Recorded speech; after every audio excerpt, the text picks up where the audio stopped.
ட்ராவலிங்கில் மிகப்பெரிய ஒரு டிஸ்அட்வான்டேஜ் என்னென்னா, ஒரு கார் அப்படியே அப்பளம் மாட்டம் நொறுங்கிட்டு இருக்கு. நாம் क्या बोलेगा? லை பத்தா. இன்றைக்கி முடிஞ்ச அளவுக்கு நம்ம ரோயிங்கை ரீச் ஆக பார்க்கலாம். ஓகே,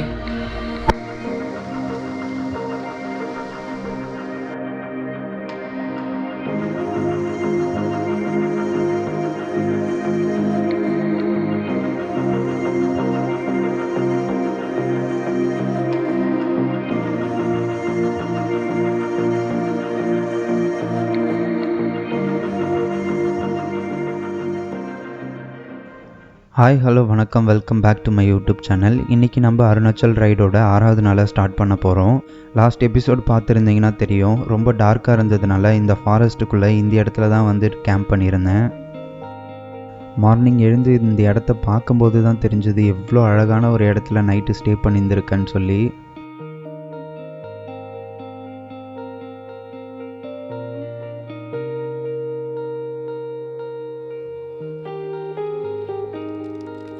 இந்த இடத்துல இரிச்சாதர்னு சொல்லக்கூடிய ட்ரைப் பீப்புள் தான் வாழ்ந்துட்டுருக்காங்க. இவரோட ப்ராப்பர்ட்டியில் தான் நான் நைட்டு பெர்மிஷன் கேட்டு ஸ்டே பண்ணியிருந்தேன். இவரோட சேர்ந்து மார்னிங் பிரேக்ஃபாஸ்ட்டுக்கு டீயும் பிஸ்கெட்டும் சாப்பிட்டுட்டு அப்படியே அங்கேருந்து கிளம்பலான்னு முடிவு பண்ணேன்.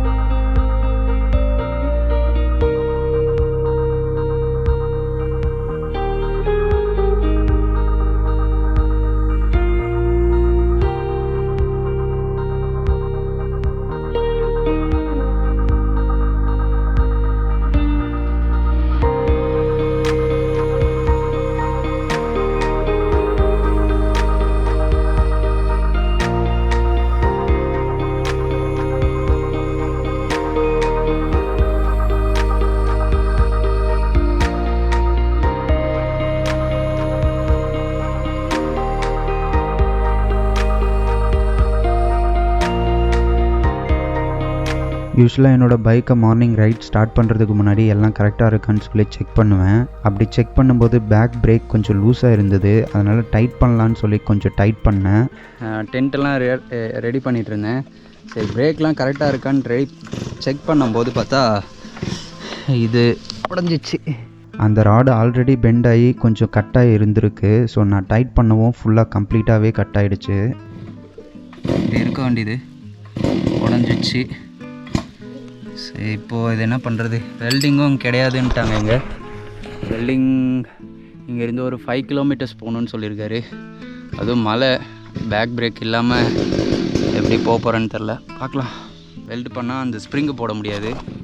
இதில் ஒரு ஸ்ப்ரிங்கு ஒன்று வரும். இந்த ஸ்ப்ரிங்கு வேறு போட முடியுமான்னு தெரியல. செக் பண்ணி பார்க்கலாம். இப்படி தான் போட்டு கட்டி வச்சுருக்கேன். ஸோ அந்த இடத்துல போட்டு கட்டி வச்சுருக்கேன். பார்க்கலாம். பிரேக் ஒர்க் ஆகுது, பட் எப்படி இருக்கும்னு தெரியாது. எவ்வளோ தூரம் வரும்னு தெரில. அதுக்குள்ளே நம்ம ரெடி பண்ணிடணும்.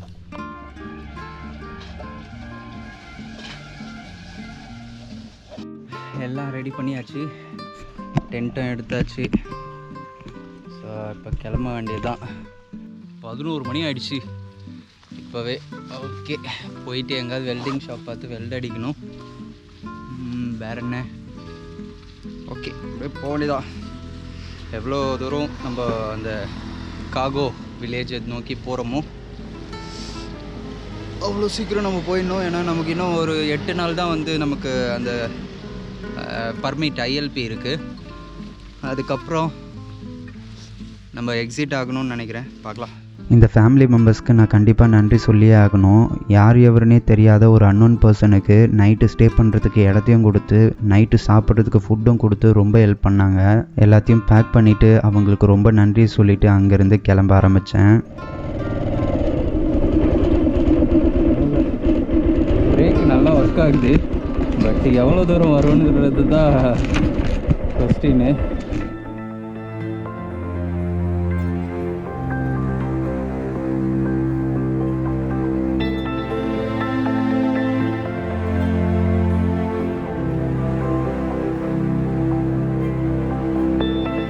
இப்போ வரைக்கும் என்னோடய பேக் பிரேக்கு நல்லா தான் ஃபங்க்ஷன் ஆகிட்டுருக்கு. அதுக்காக அதை அப்படியே விடவும் முடியாது. அதனால் பக்கத்தில் வந்து ஒரு வெல்டிங் ஷாப்பை பார்த்தேன். சரி இங்கே கேட்டு பார்க்கலான்னு சொல்லி ஸ்டாப் பண்ணேன்.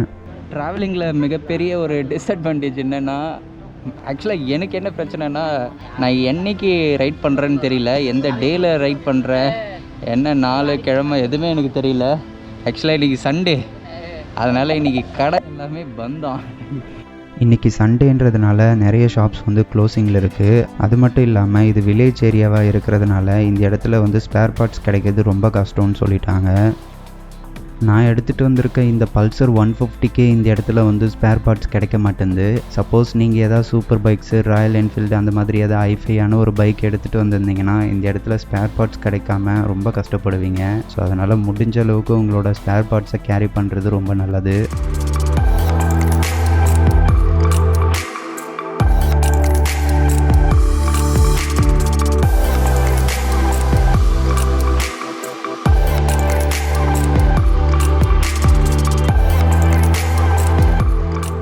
வெல்கம் டு பப்பு வேலின்னு சொல்லிட்டு போர்டை பார்த்தேன். இதனடா டிஃப்ரெண்ட்டாக பப்பு வேலின்லாம் பேர் வச்சுருக்காங்க அப்படின்னு சொல்லி பார்த்துட்டே போயிருந்தேன். சடனாக பார்த்தீங்கன்னா நிறைய பேர் பேராகிளைடிங்லாம் பண்ணிகிட்டு இருந்தாங்க. கிட்ட போய் பார்த்ததுக்கப்புறம் தான் தெரிஞ்சது இந்த வேலி நிஜமாலே வேறு லெவலில் இருந்தது. மாற்றங்கள் அதையும் தூரங்கள் இதையும் என் சிறிதயம் பழகுதடி. நீ எற்ற இரவு வீட்டுக்குள் துறவு, ஏன் இந்த உறவு விலகுதடி. இது நிலையில்லை வெறும் மலையன்றோ, இது மலையில்லை சிறு மழையன்றோ. இந்த நொடிகள் கனவே எனவே உறவே. சத்தமிட்டு சொல்லிவிட்டு முத்தமிட்டு தள்ளிவிட்டு போ உறவே. என்னை மறந்து நீ உந்தன் கனவுகள் துரத்திய போ உறவே. சிறகணிந்து நீ உந்தன் கனங்களை உதறிய போ உறவே. என்னை மறந்து நீ உந்தன் கனவுகள் துரத்திய போ உறவே. சிறகணிந்து நீ உந்தன் கனங்களை உதறி. மார்னிங் பிரேக்ஃபாஸ்ட்டும் டீ பிஸ்கெட் மட்டும்தான் சாப்பிட்டதுனால ரொம்ப பசிக்க ஆரம்பிச்சது. சரி எங்காவது லஞ்சு சாப்பிடலான்னு சொல்லிட்டு இந்த ஹோட்டலில் ஸ்டாப் பண்ணேன். चटनी देगा। वो चटनी है दी थोड़ा दे बस। क्या हाँ घूमने के लिए आ गया। आपका बस्ती कहाँ है? क्या आपका बस्ती? बेस्टी? क्या बेस्टी का? का जगह जो कहाँ में है बोलो। हाँ तमिलनाडु। तमिलनाडु। हाँ वाह, कितना दिन लगा? मेरा को 3 महीना हो गया। या शादीशुदा नहीं है ना? क्या हो? शादीशुदा है। हाँ 3 महीना बीवी को छोड़ के आए। अरे बाप रे।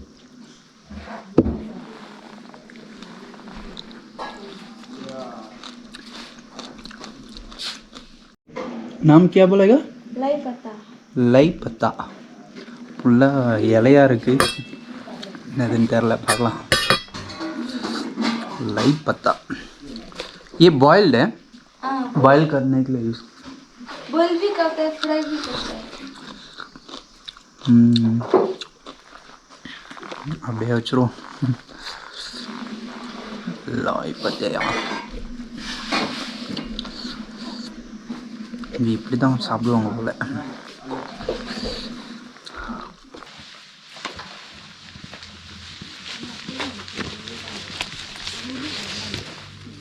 ஸோ மழை வர மாதிரி இருக்குது, அதனால் இப்போவே ரெடி ஆகிடும். மழை வந்துட்டு இதுக்கப்புறம் நிற்கவும் முடியாது. ஸோ அதனால சாப்பிட்டு முடிச்சுட்டு இதுக்கப்புறம் எங்கேயும் நிறுத்தக்கூடாது. இன்றைக்கி வந்து நிறைய டிஸ்டன்ஸை கவர் பண்ணலான்னு சொல்லி தான் ரெயின் ப்ரூஃப் லேயர்லாம் போட்டுட்டு ரைடை ஸ்டார்ட் பண்ணேன்.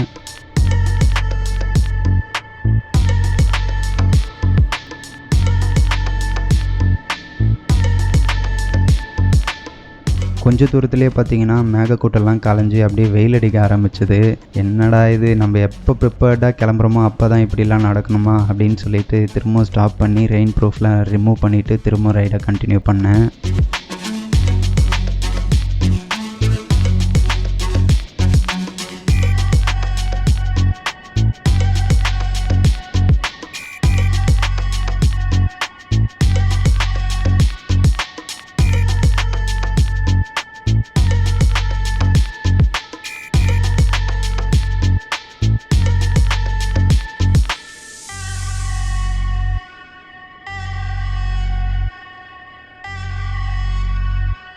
இந்த அருணாச்சல் ரைடில் நான் அப்சர்வ் பண்ண வரைக்கும் பார்த்தீங்கன்னா ஈவினிங் வந்து சீக்கிரமாகவே இங்கே சன்செட் ஆகிடுது. நைட்டில் இந்த மாதிரி மவுண்டன்ஸில் ரைட் பண்ணுறது ரிஸ்க்குன்றதுனால நைட்டு 0 ரீச் ஆகிட்டு அங்கேயே ஸ்டே பண்ணிடலான்னு முடிவு பண்ணேன்.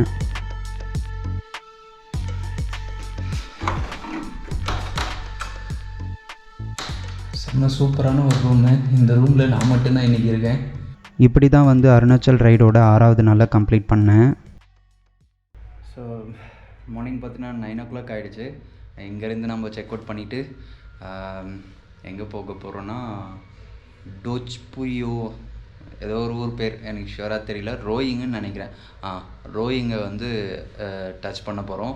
முடிஞ்ச அளவுக்கு இன்றைக்கி ரீச் ஆக பார்ப்பேன். அப்படி இல்லைனாக்கா நடுவில் கொஞ்சம் நம்ம பேக் பிரேக் கொஞ்சம் ரெடி பண்ண வேண்டியது இருக்குது, அது பார்க்கணும். தென் அப்புறம் ஹார்ட் டிஸ்க்கு, என்னோடய ஃபைல்ஸ் இன்ன வரைக்கும் நான் காப்பி பண்ணாமல் இருக்கேன். ஸோ இதனோட ஃபைல்ஸ் எல்லாம் காப்பி பண்ணுறதுக்கு எனக்கு ஹார்ட் டிஸ்க் 1 TB வந்து ஃபுல்லாகிடுச்சு. ஸோ அது ஒன்று வாங்கணும். இங்கே எங்கேயுமே தேடி பார்த்தேன், எந்த இடத்துலையுமே கிடைக்க மாட்டேங்குது. வெறும் 64 GB 32 GB அந்த மாதிரி தான் இருக்குது. ஸோ அதனால் பார்க்கலாம், இங்கே முடிஞ்ச அளவுக்கு தேடி பார்ப்பேன்.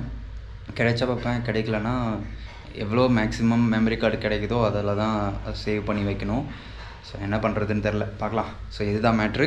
இன்றைக்கி முடிஞ்ச அளவுக்கு நம்ம ரோயிங்கை ரீச் ஆக பார்க்கலாம். ஓகே,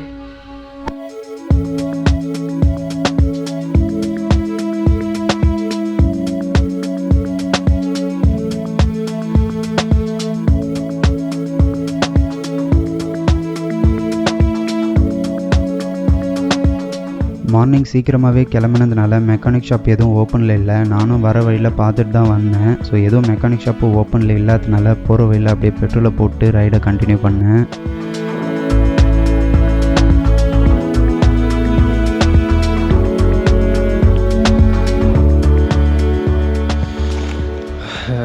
ஒரு பாப்கார்ன் ப்ளஸ் ஒரு ஜூஸு இதான் கிடச்சிது. வேறு எதுவுமே கிடைக்கல. இங்கே சாயா கூட இல்லை. என்ன பண்ணுறது, இந்த இடத்த பற்றி சொல்லி ஆகணும். ஆக்சுவலாக அந்த ரோடு, எஸ்பெஷலி ரோடு வந்து அந்தளவுக்கு செம்ம ஸ்மூத்தான ஒரு ரோடு. நம்ம நேபாளில் ரைட் பண்ணதோட. ஹலோ, என்னாச்சு, உங்களுக்கு வேணுமா? வந்துட்டாங்க, போதும், அவ்வளோதான், போ, நானும் சாப்பிட்ணும். அந்த குட்டி பப்பி ரொம்ப க்யூட்டாக எனக்கும் வந்து ஸ்நாக்ஸ் கொடுன்னு கேட்டுச்சு. ரொம்ப அழகாக இருந்தது அது கேட்ட விதம். ஸோ அதுக்கப்புறம் கொஞ்ச நேரம் அதுங்களோட விளையாடிட்டு அங்கேருந்து கிளம்ப ஆரம்பித்தேன்.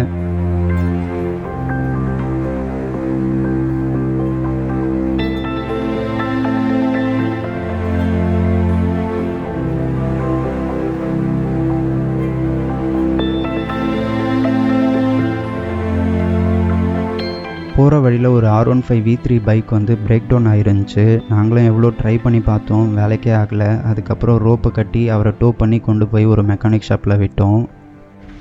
ஃபைனலாக கூட்டின்னு வந்து ஒரு மெக்கானிக் ஷாப்பில் விட்டாச்சு. சரி, இங்கே தான் மெக்கானிக் ஷாப் இருக்குது. ரெடி பண்ணிவிடுவாங்கன்னு நினைக்கிறேன். இந்த R15 தான். அப்படியே என்னோடய பைக்குக்கும் ஏதாவது ஸ்பேர் பார்ட்ஸ் இங்கே கிடைக்குமான்னு சொல்லி செக் பண்ணேன். இவர்கிட்ட கேட்ட வரைக்கும் இங்கே கிடைக்கிறது கஷ்டம், நீங்கள் வேணால் டெப்பரிச்சோன்னு சொல்லிட்டு ஒரு சிட்டி இருக்குது, அங்கே வேணால் போய் செக் பண்ணி பாருங்கன்னு சொல்லி அனுப்பிவிட்டார்.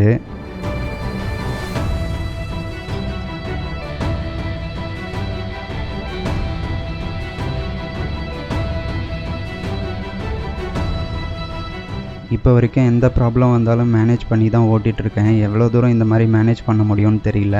அதுக்கேற்ற மாதிரி இங்கே இருக்கிற ரோடு கண்டிஷனும் சடனாக மாறிடுச்சு. ஃபுல்லாக ரோடு கன்ஸ்ட்ரக்ஷன் ஒர்க் போயிட்டுருக்கிறதுனால ரொம்ப குண்டும் குழியுமாக இருந்துச்சு.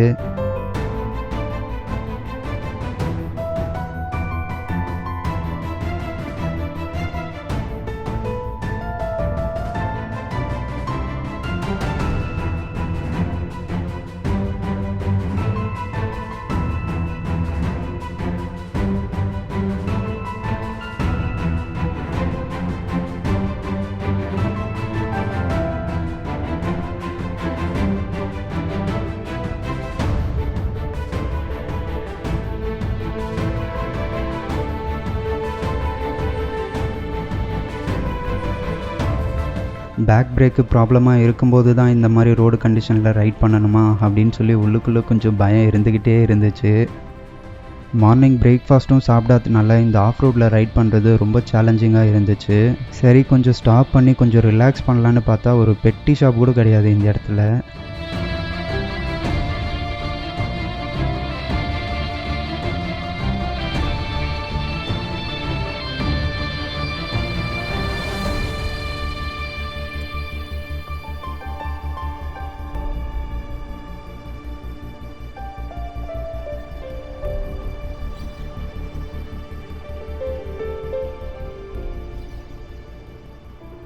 ஒரு கார் அப்படியே அப்பளம் மட்டும் நொறுங்கிட்டு இருக்கு.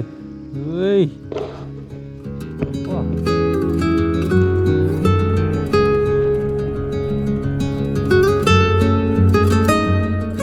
இங்கே சாப்பாடே கிடைக்காது. காலையிலேருந்து எதுவுமே சாப்பிடல. வெறும் ஜூஸு, பனானா, பிஸ்கெட் இதுதான் போயிட்டுருக்கு.